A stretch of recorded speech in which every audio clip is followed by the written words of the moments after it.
Martes ng mga tiga-Tanhay City sa Negros Oriental sa sinapit ng isa nilang kababayan.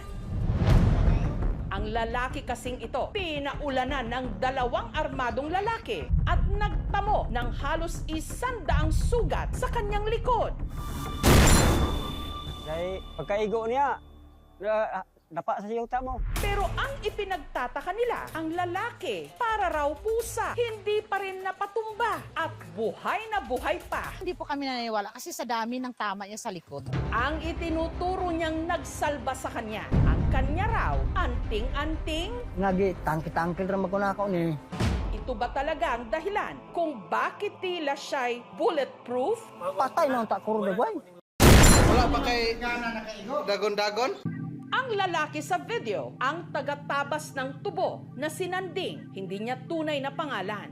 Bagamat tuyo na ang kanyang mga sugat, sariwa pa rin daw sa kanyang alaala kung paano niya tila naisahan si kamatayan. Wala pa kay dagon-dagon?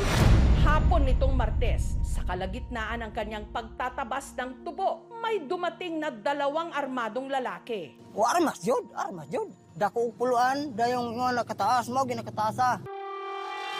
Dalagan siya, paing gida sa hagdanan sa mo ang tubo.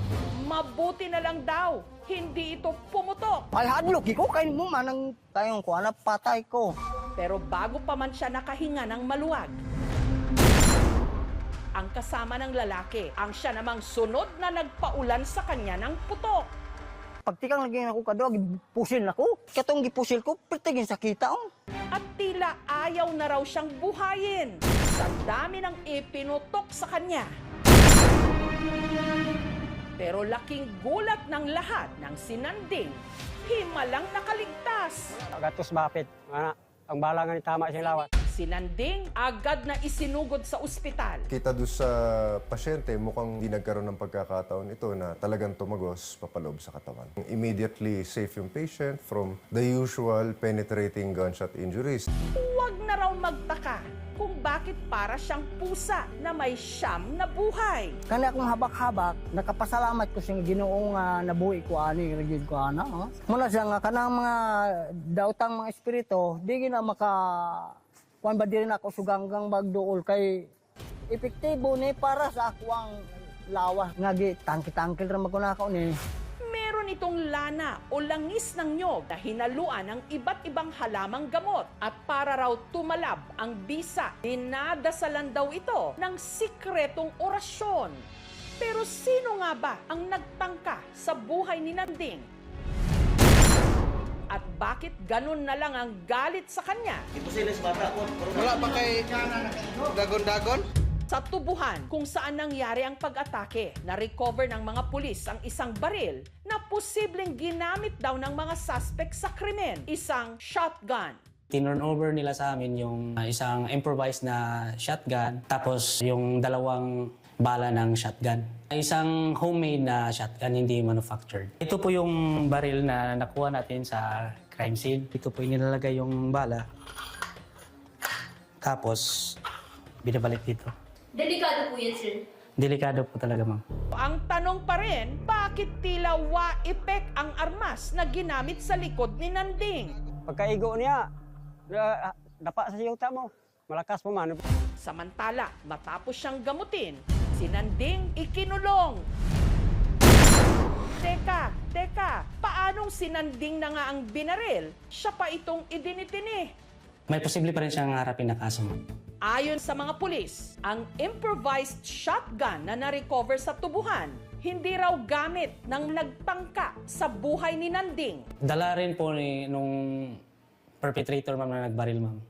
Dala-dala pa rin niya nung pag-alis niya sa crime scene. Sa ngayon po, ma'am, hindi pa po natin siya nahanap.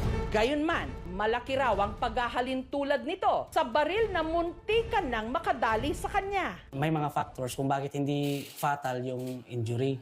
Kagaya ng homemade, hindi natin matatansya ang accuracy ng baril. Ang 2 bala na i-turn over ng barangay captain sa amin. Pag ito ay naiputok, yung pellets niya ay mag-i-scattered. Kaya nakita natin sa likod ng natamaan, marami siyang sugat na natamo. Wala pa kay dagon-dagon? Ang pellets nun ay sobrang liit na malaki lang ng konti sa buhangin. Wala talagang basihan na ikaw ay hindi matamaan kung ikaw may anting-anting. Dahil sa kahirapan at ang paghihika ko sa mga tao, kumakapit sila sa anting-anting bilang kapangyarihan na kaya nila makipaglaban sa mga tao na may mataas ang kapangyarihan. Pero matapos gamutin ang kanyang mga sugat, si Nanding, heto, nakakulong ngayon sa presinto. May posible pa rin siyang harapin na kaso mo. Habang tinatakasan kasi niya ang dalawang lalaking sumugod sa kanya, ang isa sa mga ito, kanyang nataga at napatay. Kaaway naman sila. Pinitpasay naman. Ang nataga at napatay ni Nanding, si Tomas, hindi niya tunay na pangalan. Habang ang nakatakas na kasama nito, anak din daw niya. Kung mapapatunayan natin na binaril din niya yung suspect, eh pwede natin siyang kasuhan ng frustrated homicide. Ang misis ni Tomas, itago natin sa pangalang Concepcion, hindi makapaniwala sa sinapit ng kanyang mag-ama. Dili may ilang gibuhat sa akong bana kay ngano og unsa ra jud ilang gikainitan sa akong bana nga akong bana butan ra man jud. Ayon sa inisyal na investigasyon ng mga pulis, ang motibo ni na Tomas sa pag-atake kay Nanding, paghihiganti.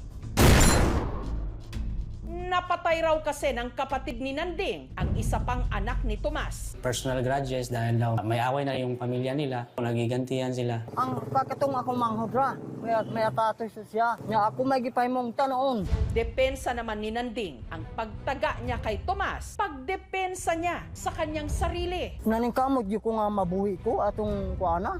Nanagang di ko niya. Kay ug di ko managang atong tinuod.